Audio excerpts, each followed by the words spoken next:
The day had started like any other: meetings, phone calls, and the relentless pursuit of more. More money, more success, more of whatever it was that kept me moving forward. But by the time the afternoon sun began to dip below the skyline, casting long shadows across my office, the familiar ache in my chest returned. It wasn't physical pain. It was a deep, hollow emptiness that had taken root in me over the years, growing more pronounced with every milestone I achieved. I sat at my desk, the room silent except for the faint hum of the city outside. The walls were lined with framed achievements, certificates, awards, and photos with influential people.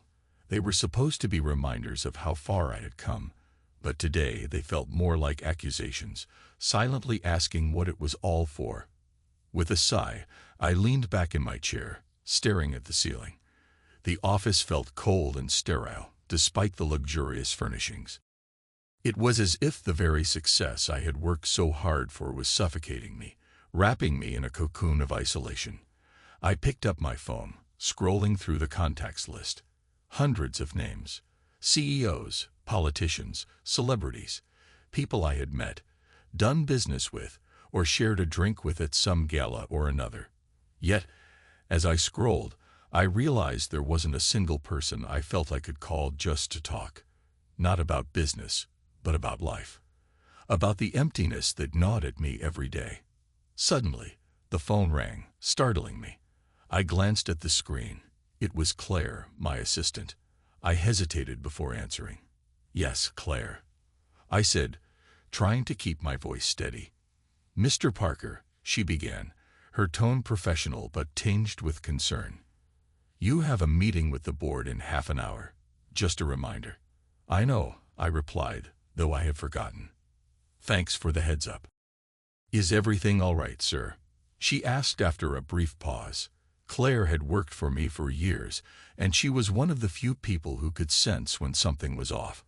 I considered brushing her off with a quick, "I'm fine," but the words caught in my throat. Instead, I found myself saying, "Claire, have you ever felt like you're running on a treadmill?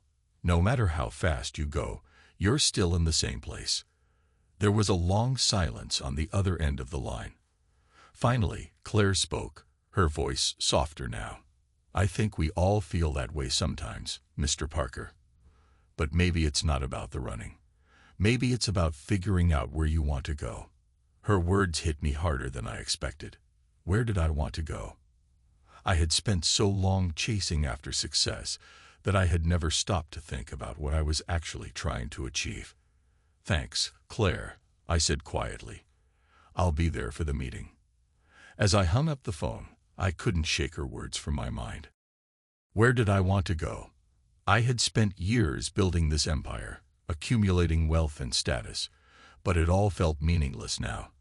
I glanced around the office again, at the symbols of my success, and felt an overwhelming sense of disillusionment. Just then, there was a knock on the door. Before I could respond, the door creaked open, and Tom, one of my senior executives, stepped inside. He was in his mid-40s, with a confident stride and an air of self-importance that I used to admire. "Michael, you ready for the meeting?" Tom asked, flashing a grin as he adjusted his tie. "Yeah, I'll be right there," I replied, trying to muster some enthusiasm. Tom walked over to the large window, looking out at the city below. "You've got the best view in the city, you know that," he said, almost reverently. "I mean, look at it. Everything the light touches is practically ours." I stood up and joined him at the window, staring out at the sprawling metropolis. The city buzzed with life, but all I could see was a sea of concrete and glass, cold and impersonal. "Yeah," I said, my voice hollow. "It's something." Tom glanced at me, his brow furrowed. "You all right, Michael? You seem off." I forced a smile. "Just thinking, that's all." "About what?" he asked, genuinely curious. "About where this all leads," I said, gesturing to the city. "What's the point of it all?" Tom laughed, though there was a hint of unease in his eyes. "The point? Come on, Michael. The point is that we've made it. We're on top. What more could you want? I didn't answer right away, letting the silence hang between us. I'm not sure anymore, I finally admitted, surprising myself with my honesty. Tom looked at me like I had just spoken a foreign language. What do you mean? You've got everything. Money, power, respect. Isn't that what we've been working for? Maybe, I said quietly. But what good is all of that if it doesn't mean anything? Tom didn't seem to have an answer for that. He just stood there, staring out at the city, a puzzled expression on his face.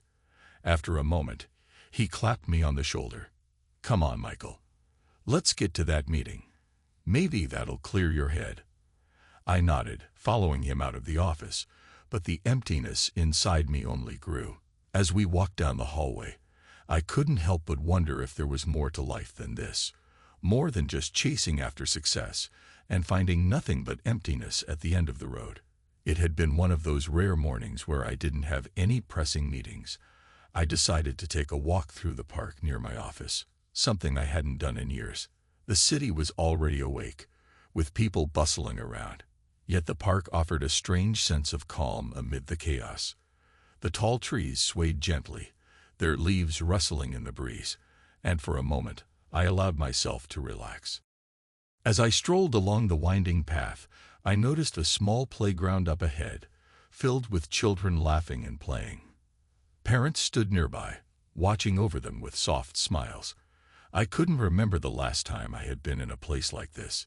It felt foreign, like a memory from someone else's life. I was about to turn and leave when a little girl caught my eye. She couldn't have been more than 6 or 7, with curly blonde hair and bright blue eyes. She was playing by herself, picking up fallen leaves and arranging them in a neat pile. Something about her felt familiar, though I couldn't quite place it.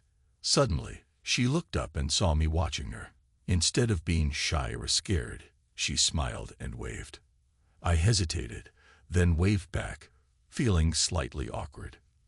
To my surprise, she skipped over to me, clutching a small, worn-out teddy bear. "Hi," she said cheerfully, her eyes wide with curiosity. "Hello," I replied, smiling despite myself. "What's your name?" "I'm Sophie," she said, holding out her teddy bear for me to see. "And this is Mr. Snuggles. Nice to meet you, Sophie." "And Mr. Snuggles, too," I added, amused by her earnestness. She looked at me intently for a moment, then asked, "What's your name?" "I'm Michael," I said, kneeling down to her level. Sophie's eyes lit up with recognition, and she gasped, "Michael? Michael Parker." I was taken aback. "Yes, that's right. How do you know my name?" She beamed, as if she had just solved a great mystery. "You're in the picture." "Picture?" I echoed, confused. "Yeah, in Daddy's wallet," Sophie exclaimed, jumping up and down. "He showed me once. He said, 'This is my brother, Michael.'" My heart stopped. Brother? It couldn't be. I hadn't spoken to my brother James in nearly a decade. We had parted ways after a bitter argument, and I had convinced myself that he was out of my life for good. But now, standing in front of this little girl who claimed to be his daughter, I felt like the ground was shifting beneath me.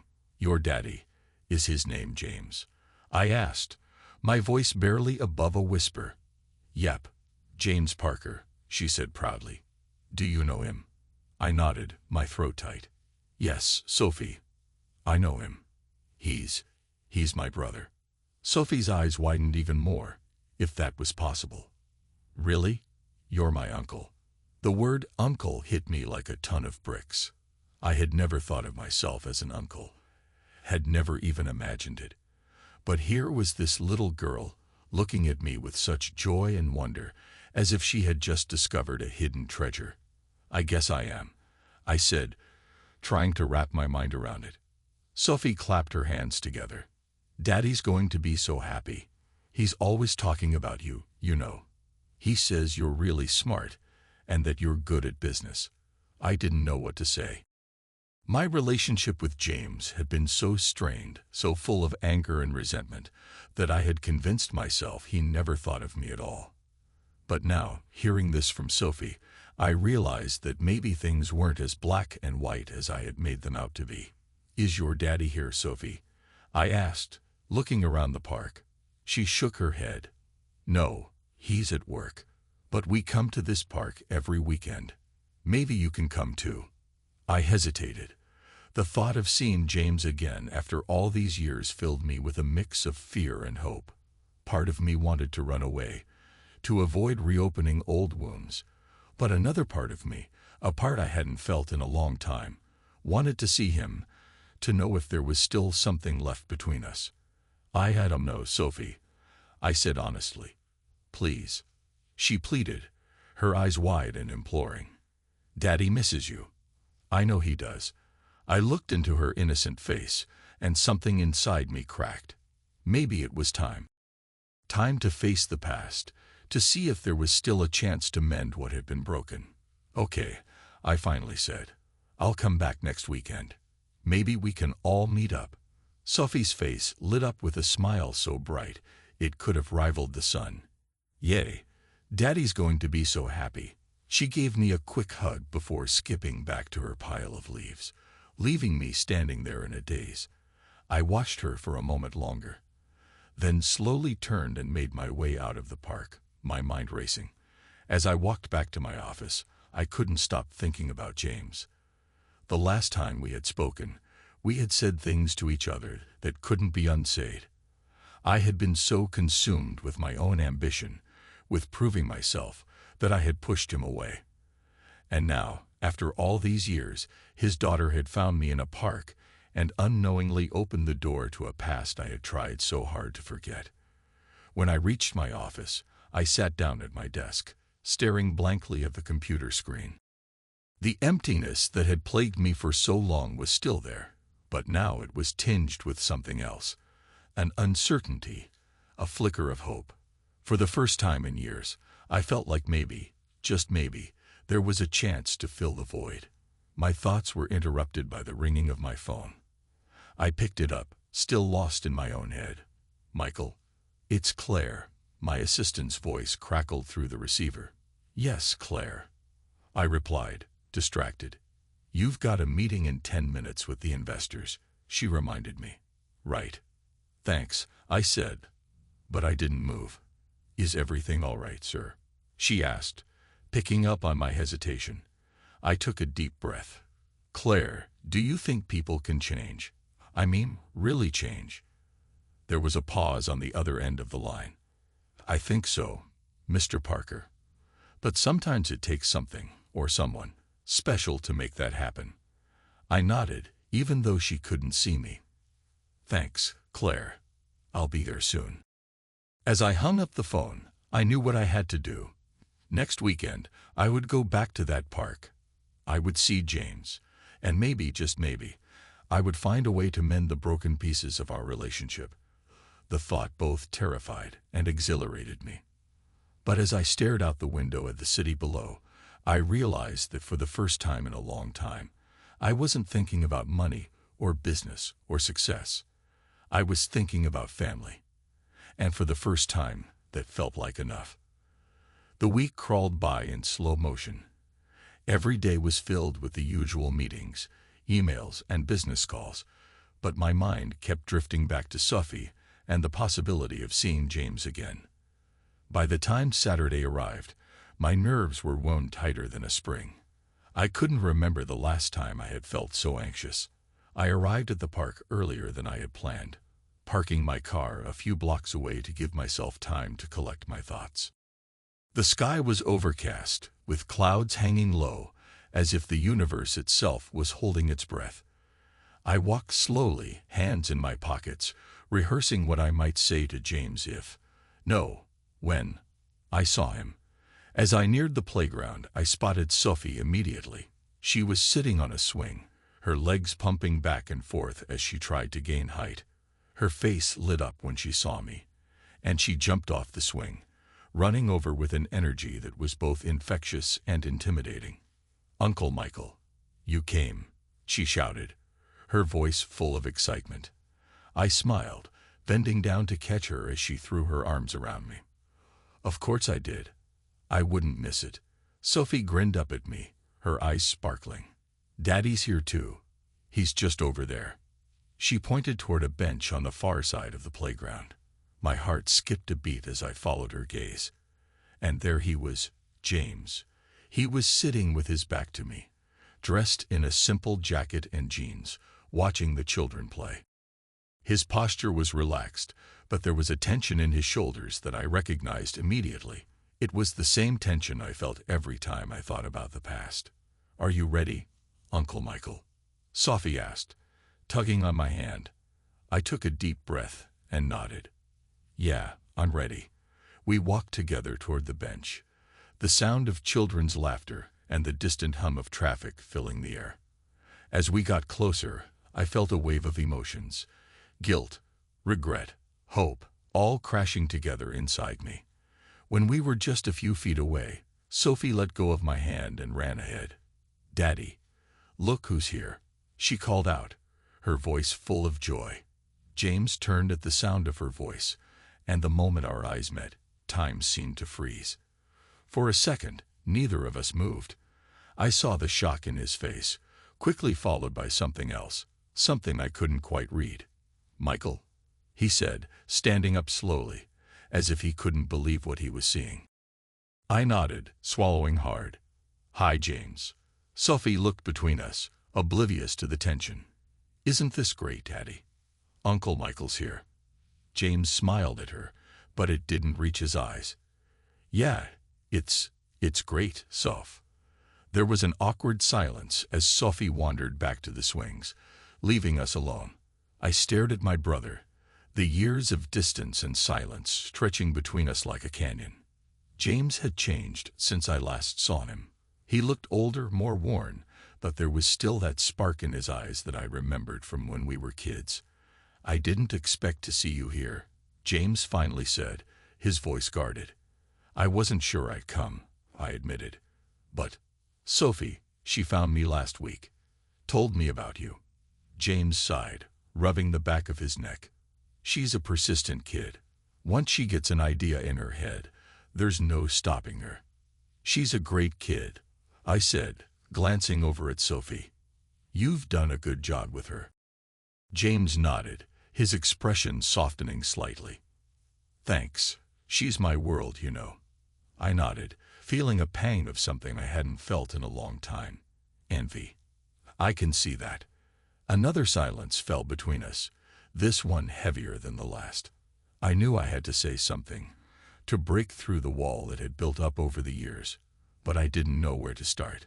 "James, I know it's been a long time," I began, my voice faltering. "And I know things ended badly between us. But seeing Sophie last week, and being here now, I realized that I've missed a lot. And I'm sorry for that." James looked at me, his expression unreadable. "You don't have to apologize, Michael. We both said things back then, things we can't take back." "I know," I said, my throat tight. "But I still regret it. I've been so focused on my business, on making money, that I lost sight of what really matters. And I don't want to keep losing." James looked down at the ground, his hands shoved deep in his pockets. For a moment, I thought he might walk away, but then he looked up and met my eyes. "You know, I've thought about reaching out so many times, but I didn't know if you'd even want to hear from me." "I've thought about it too," I admitted, "but I was afraid that too much time had passed, that you wouldn't want to reconnect."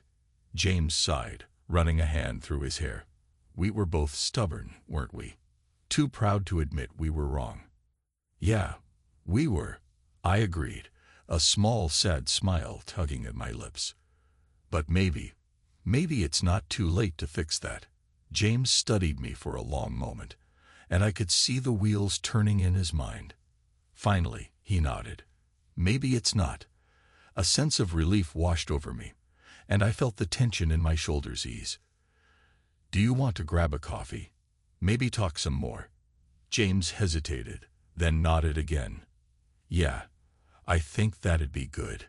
"Great," I said, feeling a flicker of hope ignite in my chest. James called out to Sophie, who came running over with Mr. Snuggles in tow. "Sophie, how about we go get some hot chocolate? Uncle Michael's coming with us." Sophie's face lit up. "Yay, can we get marshmallows too?" "Of course," James said, ruffling her hair. We walked together to a nearby cafe, Sophie skipping ahead, her laughter filling the air. James and I fell into step beside each other, the silence between us no longer uncomfortable, but filled with the possibility of something new. As we sat down at a table by the window, sipping our drinks, the conversation started slowly, like a stream just beginning to flow after a long winter freeze. We talked about the past, the mistakes we had made, and the lives we had built separately. It was awkward at first, with long pauses and uncertain smiles, but gradually, the walls between us began to crumble. "So, what have you been up to all these years?" James asked, stirring his coffee absently. "Mostly work," I said, a hint of regret in my voice. "I built a company, made more money than I know what to do with. But somewhere along the way, I lost sight of what was important. I thought success would fill the void, but it only made it bigger." James nodded, his gaze thoughtful. "I get that. I had to let go of a lot of dreams when Sophie came along. But she's everything, you know. She gave me a reason to keep going, even when things got tough." "I can see that," I said quietly, watching Sophie as she drew pictures with a crayon on her napkin. "You've done a good job, James, better than I ever could have." James shook his head. "It wasn't easy, but I had help. I had people who cared. I just wish we hadn't lost all those years." "Me too," I admitted, feeling the weight of all the time we had missed pressing down on me. "But maybe we can start over. Maybe we can rebuild what we lost." James looked at me, and for the first time in years, I saw a glimmer of the brother I had once known. "Yeah, Michael, I think we can." The conversation flowed more easily after that, the years of resentment and anger slowly giving way to something new. By the time we finished our drinks, I felt like a weight had been lifted off my chest.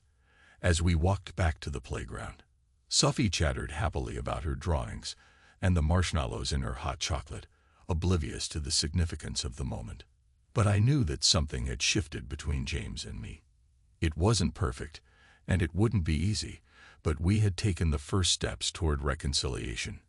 When we reached the playground, James turned to me, his expression serious. "Michael, I'm glad you came today. It means a lot to me. To us." I nodded, feeling a lump rise in my throat. "It means a lot to me too, James.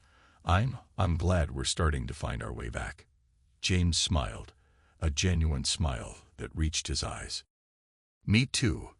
As I watched him walk away with Sophie, her small hand in his, I felt a sense of peace that I hadn't felt in years. For the first time in a long time, I wasn't thinking about my next business deal or my bank account. I was thinking about family, about the bonds that had been broken and the possibility of healing.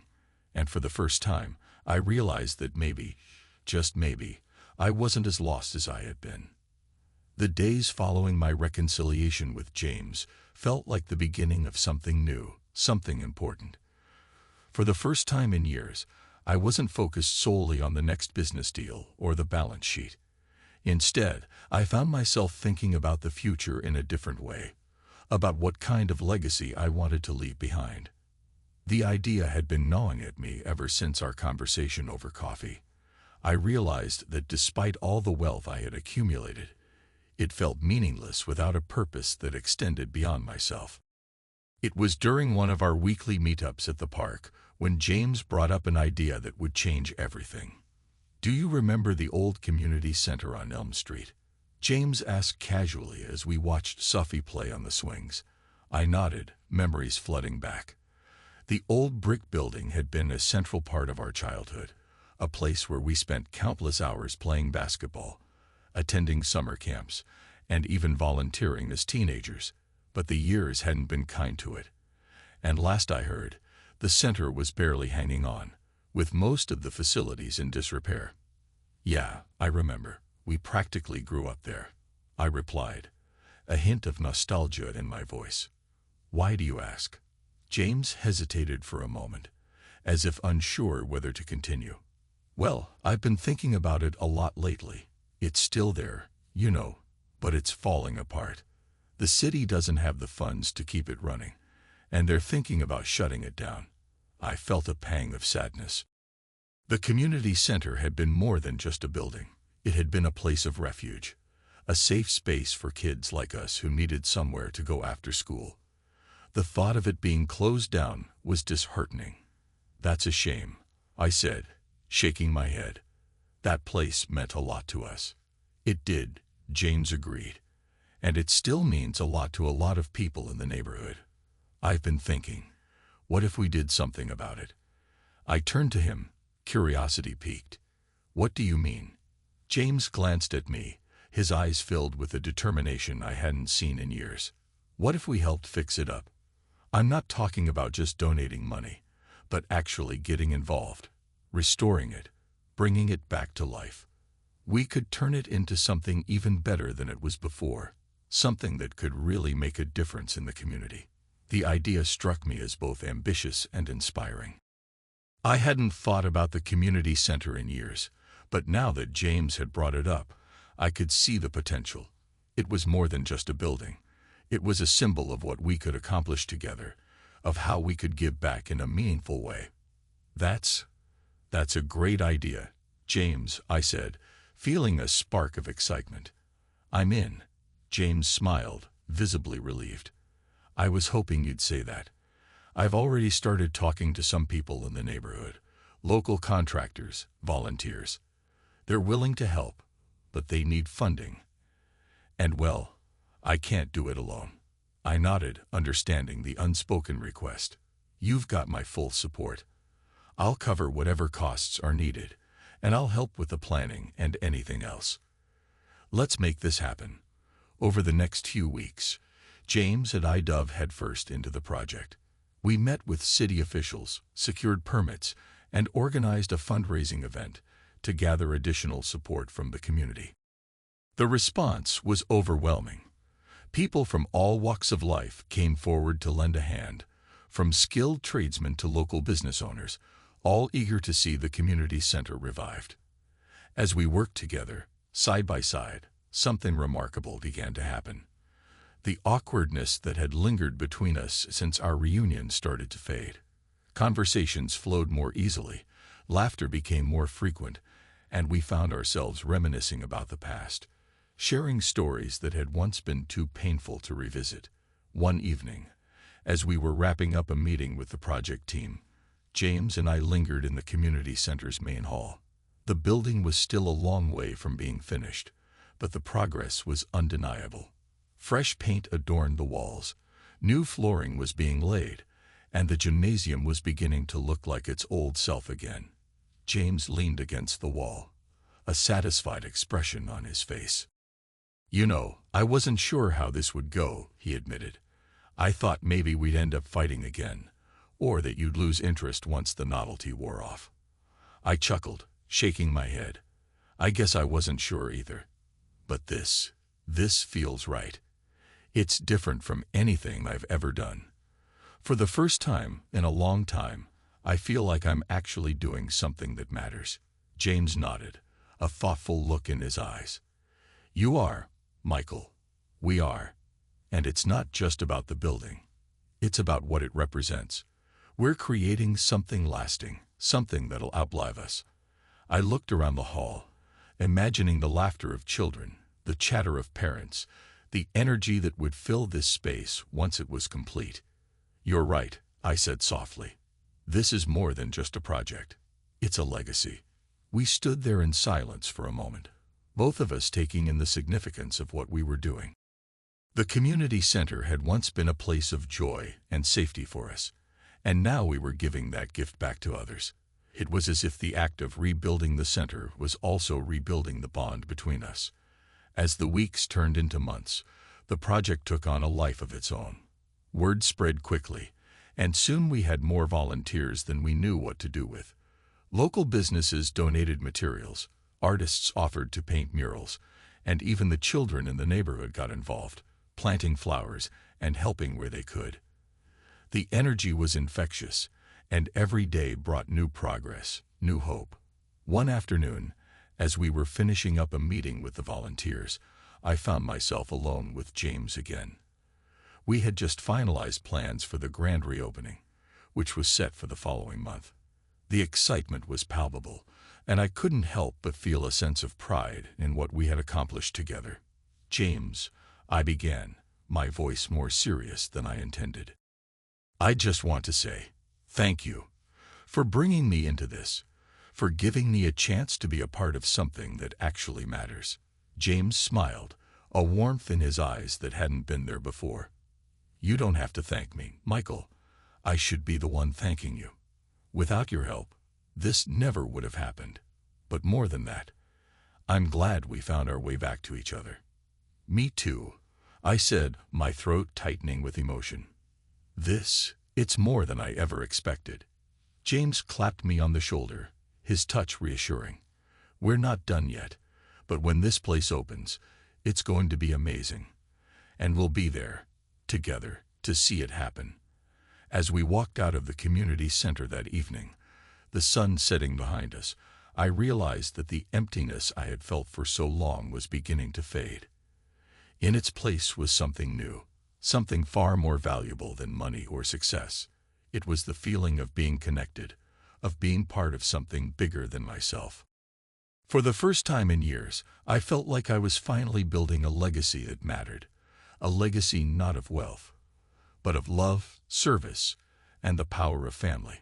The grand reopening of the community center was a day that marked the culmination of months of hard work, dedication, and the rekindling of a bond I thought had been lost forever.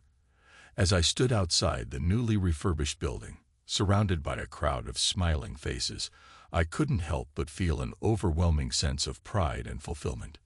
The emptiness that had once consumed me was replaced with something much more meaningful: love, not just for my family, but for the community that had embraced this project as its own. James was by my side, a grin stretching across his face as he watched Sophie run around with a group of kids, her laughter echoing through the air. For the first time in a long time, I felt like I was truly part of something that mattered. The community center wasn't just a building. It was a symbol of what could be accomplished when people came together with a shared purpose. The ribbon-cutting ceremony was set to begin shortly, and the excitement in the air was palpable. I looked over at James, who seemed lost in thought, his eyes scanning the crowd. "Nervous?" I asked, nudging him with my elbow. He chuckled, shaking his head. "Not nervous. Just grateful. I never imagined we'd be here, doing this together." "Me neither," I admitted, a wave of emotion washing over me. "But I'm glad we are. It means everything to me." James nodded, his expression softening. "It means everything to me too, Michael. You know, I've been thinking a lot about what you said, about leaving a legacy. And I realized something. It's not about the money or the success. It's about the impact we have on the people around us, the love we give, the connections we make." His words resonated deeply, echoing the thoughts I'd been grappling with for months. "You're right. And I think, for the first time, I'm finally starting to understand that." Just then, a familiar voice called out from behind us. "Daddy, Uncle Michael." We turned to see Sophie running toward us, her face glowing with excitement. She grabbed both our hands, tugging us toward the entrance of the community center. "Come on, they're about to cut the ribbon," she urged, her enthusiasm infectious. James and I exchanged a smile before following her lead, joining the crowd that had gathered near the entrance. As the mayor took the stage, addressing the crowd with a speech about the importance of community and collaboration, I found myself lost in thought, reflecting on the journey that had brought us here. When the time came to cut the ribbon, James and I were invited to step forward, scissors in hand. The crowd cheered as the ribbon fell away, signaling the official reopening of the center. It was a moment of triumph, not just for us, but for everyone who had contributed to making this dream a reality. As the doors opened, People began to flood inside, exploring the renovated spaces with awe and admiration. The gymnasium, now fully restored, was bustling with activity as kids ran to the basketball court, while parents admired the new classrooms and activity rooms. It was everything we had envisioned, and more. Later that afternoon, after the festivities had died down, and most of the crowd had dispersed, I found myself in the center's main hall, gazing out at the sun setting through the large windows. The hall was quiet now, but it was filled with the echoes of the day's laughter and joy. James joined me, standing beside me in silence for a moment before speaking. "You know, I think Mom and Dad would be proud of what we've done here," he said softly, his voice tinged with emotion. I nodded, feeling a lump form in my throat. "I think so too. They always believed in the importance of giving back, of being there for others. I wish they could see it." "They can," James said, his gaze fixed on the horizon. "In a way, they're here with us, in everything we've done. This place, it's as much a tribute to them as it is to the community." I smiled, moved by his words. "You're right. And I think they'd be happy to see us together again, working side by side." James turned to me, his expression earnest. "Michael, I just want you to know, I'm proud of you, not just for what we've done here, but for everything you've accomplished. I know we've had our differences, but you've always been someone I've looked up to." His words took me by surprise, and I felt a surge of emotion that I hadn't expected. "Thanks, James. That means a lot. And I'm proud of you too, for the man you've become and for having the courage to reach out when I didn't. I'm glad we found our way back to each other."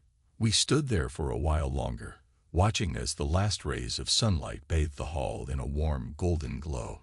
It was a moment of peace, of understanding, of love. As I left the community center that evening, walking back to my car, I felt a sense of contentment that I hadn't known in years. The legacy I was leaving wasn't just about wealth or success. It was about the love I had rediscovered, the relationships I had rebuilt, and the impact I had made on the people around me. For the first time, I felt truly fulfilled. My life had meaning, not because of what I had achieved, but because of the love I had found, and the legacy I was creating. A legacy of love, service, and family. And that, I realized, was worth more than all the money in the world. The seasons changed, and with them, so did my life. The community center thrived, becoming a hub of activity, laughter, and support. It was a place where people came together, not just to better themselves, but to lift each other up. And in many ways, it had become a reflection of the journey I had taken, a journey from isolation to connection, from wealth to fulfillment. Life had found a rhythm, one that was new to me but felt right. Every day, I woke up with a sense of purpose that I hadn't known in my years of chasing success. My mornings were no longer filled with rushed calls to brokers or meetings with investors. Instead, I found myself taking the time to appreciate the simple joys, sharing breakfast with James and Sophie, reading the newspaper with a cup of coffee, and planning the day's activities at the community center. One crisp autumn morning, I sat on the porch of the house James and I had grown up in, a place I now called home again. The renovations were complete, and the old house had been brought back to life, much like the relationships within it. Sophie was playing in the yard, her laughter filling the air as she chased after a kite, her joy infectious. James joined me, handing me a cup of coffee as he took a seat beside me. We watched Sophie for a moment, content in the quiet companionship that had grown between us. "This place really suits you, you know," James said, breaking the comfortable silence.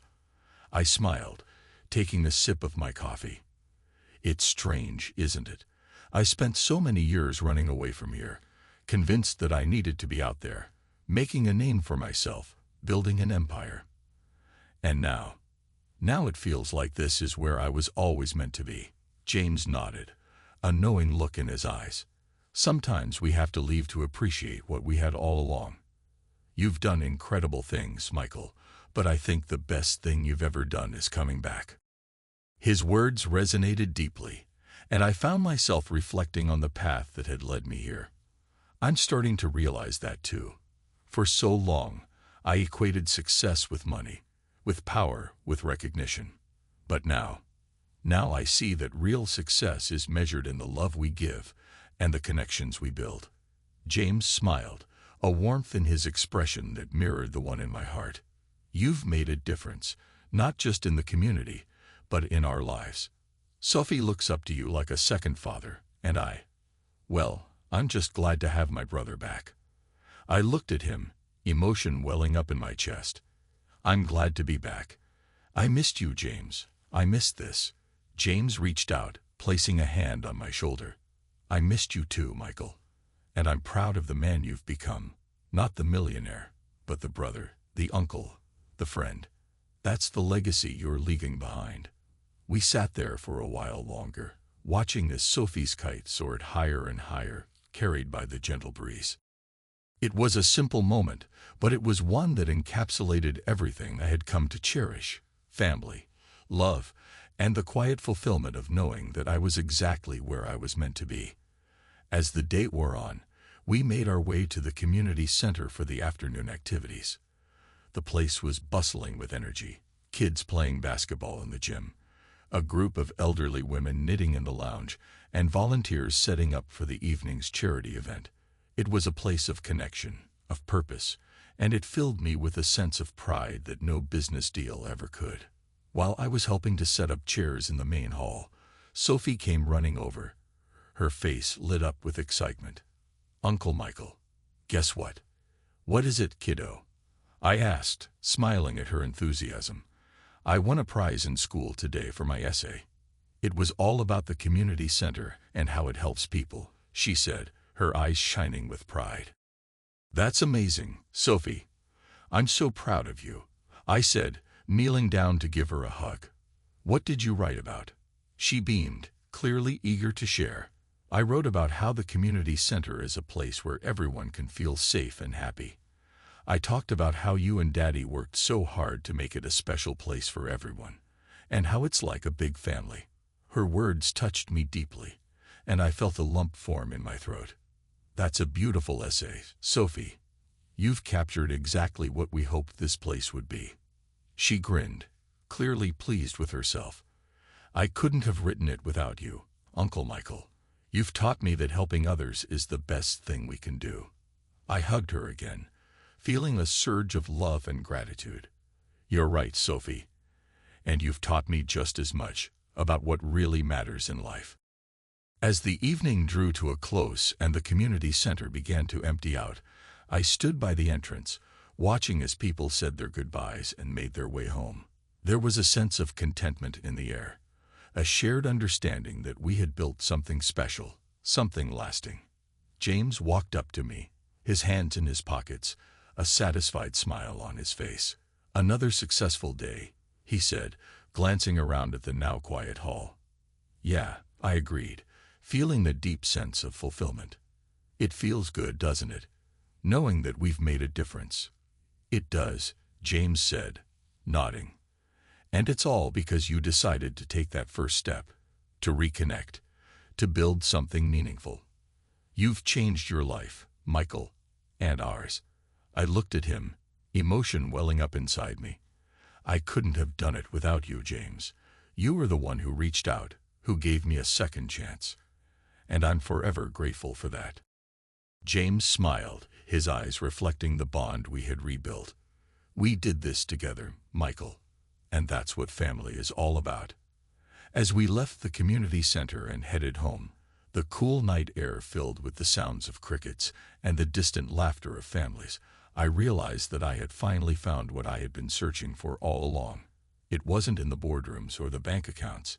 It was in the love of my family, the joy of giving back, and the deep sense of connection that came from being part of something bigger than myself.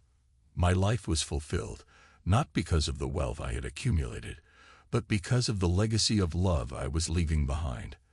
And as I walked beside my brother, with Sophie skipping ahead of us, I knew that this was the life I was always meant to live, a life of purpose, of love, and of true fulfillment.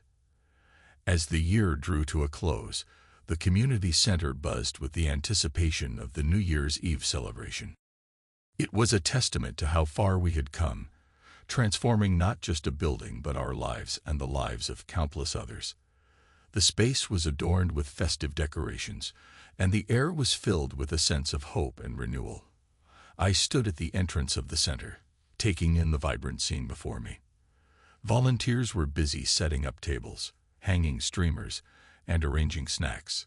The chatter of excited voices filled the room, creating an atmosphere of warmth and camaraderie. James joined me, carrying a box of party hats. "Looks like everything's coming together," he said, placing the box on a nearby table. "Yeah, it's incredible to see how this place has become such a focal point for the community," I said, surveying the room. "I still remember how it all started, with that first conversation we had about making a difference." James smiled, his eyes reflecting the pride and contentment I felt. "We've come a long way, haven't we?